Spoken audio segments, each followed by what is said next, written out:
Hello students. In last video we took information about tides and types of tides. Today we are going to learn in this video about effects of tides and about waves. So let's start with our first point, that is effects of tides. With the high tide, fish move into the creeks and this helps fishing activity. High tide की वजह से जो fish सी में होते हैं वो क्रिक में move करते हैं। क्रिक्स मतलब खाड़ियाँ, और जो फिशरमैन होते हैं वो फिश कैच करते हैं और उसे सेल करते हैं, तो उसे बोलते हैं फिशिंग एक्टिविटी। तो हाई टाइड की वजह से सी में जो फिश होते हैं वो क्रिक्स में चले जाते हैं और इससे फिशिंग एक्टिविटी को हेल्प मिलती है। The tides clear the waste and hence the coast become clear.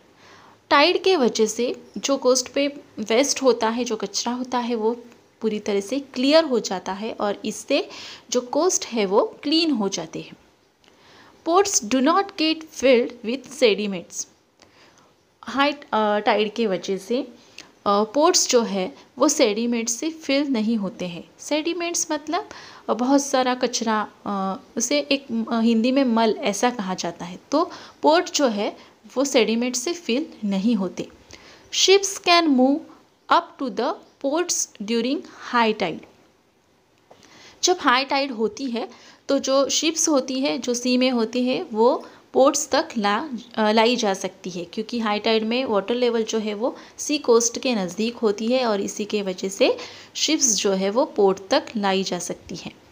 During high tide sea water can be stored in salt pans from which salt can be obtain.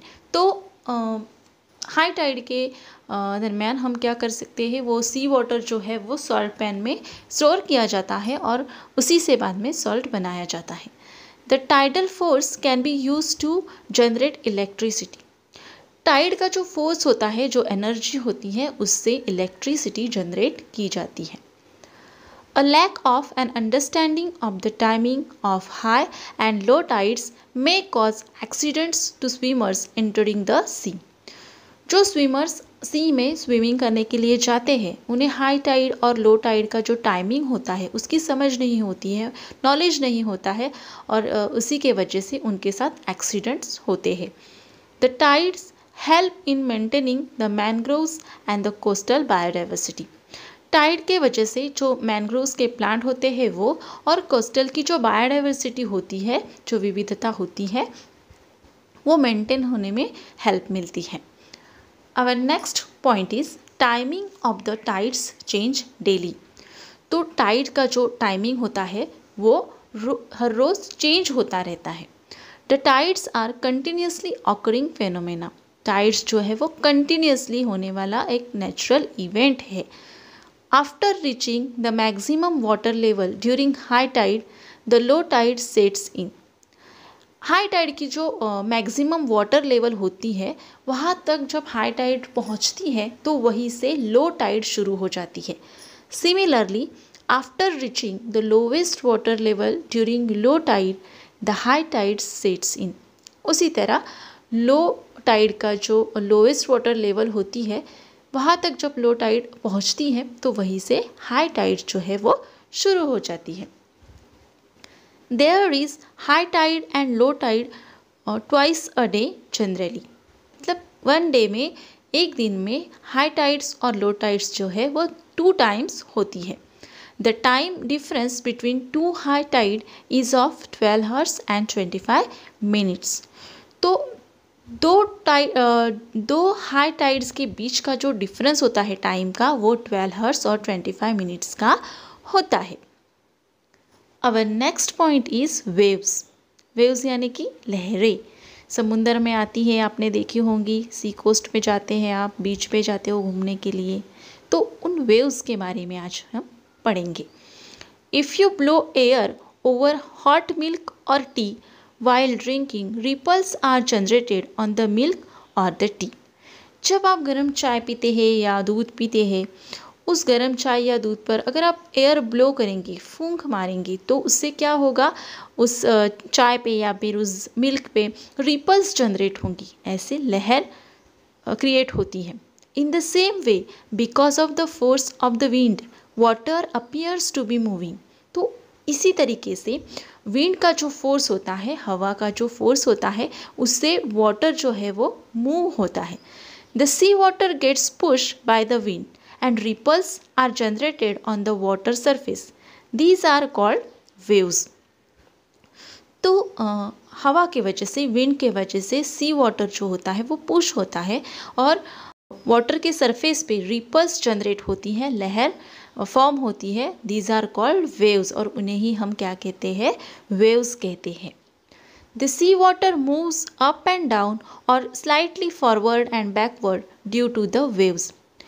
Waves की वजह से सी water जो है वो up and down होता है, ऊपर नीचे होता है, और स्लाइटली फॉरवर्ड और बैकवर्ड भी होता है, आगे पीछे भी होता है। The waves bring the energy content in them to the coast. Waves क्या करती है, वेव्स में जो एनर्जी होती है वो सी कोस्ट तक लेके आती है। They break in the shallow waters near the coast. और जहाँ पे शैलो वाटर्स होता है, शैलो वाटर्स मतलब कम पानी होता है, वहाँ पे आके वो ब्रेक हो जाती है, ख़त्म हो जाती है। हम देखते हैं ना, बीच पे जाते हैं तब ऐसे समुद्र के अंदर से, सी के अंदर से वो वेव्स आती है और कहाँ पे ख़त्म होती है, कोस्ट पे आके ख़त्म हो जाती है। Large or small waves are formed continuously at the surface of the sea. सी के वाटर सरफेस पे स्मॉल और लार्ज वेव जो है वो कंटिन्यूसली फॉर्म होती रहती है, कंटिन्यूसली बनती है। Generation of waves is a natural and regularly occurring phenomenon too. तो ये जो वेव्स का जनरेशन है, जो वेव्स तैयार होती है, क्रिएट होती है, वो एक नेचुरल और रेगुलर होने वाला इवेंट है। Our next point is structure of the waves. इस पॉइंट में हम वेव्स का स्ट्रक्चर कैसा होता है वो पढ़ेंगे। The sea water get push up and down because of the wind. Sea water जो होता है वो विंड के वजह से, हवा के वजह से अप एंड डाउन होता है, ऊपर नीचे होता है। The raise of portion of wave is called crest and the depress one is called drop. तो वेव का जो रेजअप पोर्शन होता है, जो ऊपर का पोर्शन होता है, उसे कहते हैं क्रेस्ट, और जो नीचे का पोर्शन होता है, डिप्रेस वन जो होता है, उसे कहते हैं drop. If a strong wind is blowing in one direction large waves are generated. अगर वन डायरेक्शन में स्ट्रॉन्ग विंड ब्लो कर रहा है, एक ही डायरेक्शन में जोर की हवा बह रही है, तो इसके वजह से लार्ज वेव्स जनरेट होती है। The vertical distance between a crest and a following ट्रॉफ is called the amplitude of the wave, whereas the distance between two successive crests or troughs is called wave length. तो crest और ट्रॉफ के बीच का जो vertical distance होता है उसे waves का amplitude कहा जाता है। एम्पलीट्यूड यानी कि वेव की हाइट। उसी तरीके से टू क्रेस्ट और ट्रॉप के बिटवीन का जो हॉरिजेंटल डिस्टेंस होता है उसे वेव की लेंथ कहा जाता है। The waves length, it's amplitude and its velocity depend on the velocity of wind. तो वेव्स की जो लेंथ है, उसका जो एम्पलीट्यूड यानी कि हाइट है, और उसकी जो वेलोसिटी, वेलोसिटी मीन्स स्पीड, तो वेव की जो लेंथ है, उसका जो एम्पलीट्यूड है, उसकी जो वेलोसिटी है, वो विंड के वेलोसिटी पे डिपेंड होती है। Next point is velocity of waves. Waves का speed. If we stand at the coast we feel the waves are coming towards the coast. अगर हम बीच पे जाते हैं, हम कोस्ट पे खड़े रहते हैं, तो हमें ऐसा लगता है कि जो वेव्स है वो हमारी तरफ आ रही है, कोस्ट की तरफ आ रही है।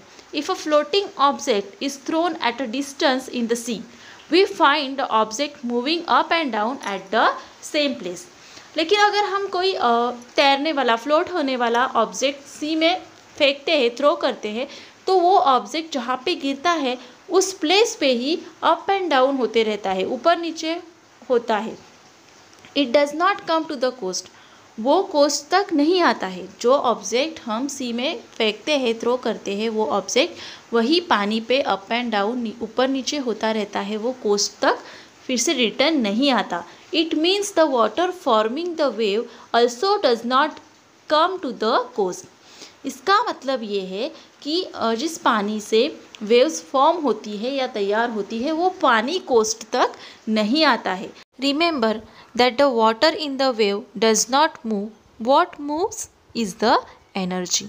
तो आपको ये याद रखना है कि जो वेव का वाटर होता है वो मूव नहीं होता है, वो आगे नहीं आता है। तो क्या आगे आता है फिर? तो उस वेव के वाटर में जो एनर्जी होती है वो एनर्जी मूव होती है, वो कैरी फॉरवर्ड होके कोस्ट तक आती है।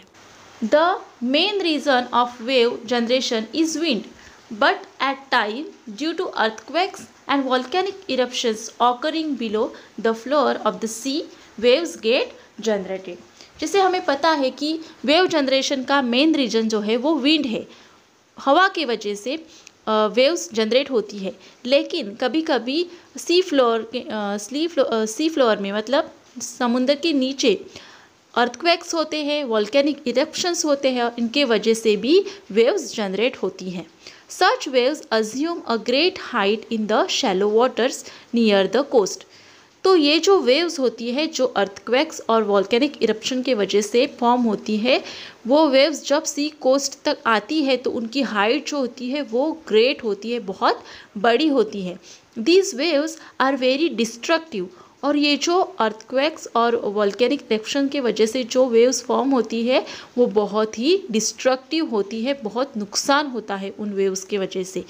They cause huge loss of property and life.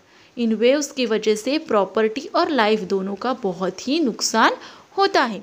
These waves are called tsunami. और इन वेव्स को क्या कहते हैं? सुनामी कहते हैं। जो वेव्स अर्थक्वेक्स और वॉल्केनिक इरप्शन के वजह से फॉर्म होती हैं उन्हें सुनामी कहते हैं।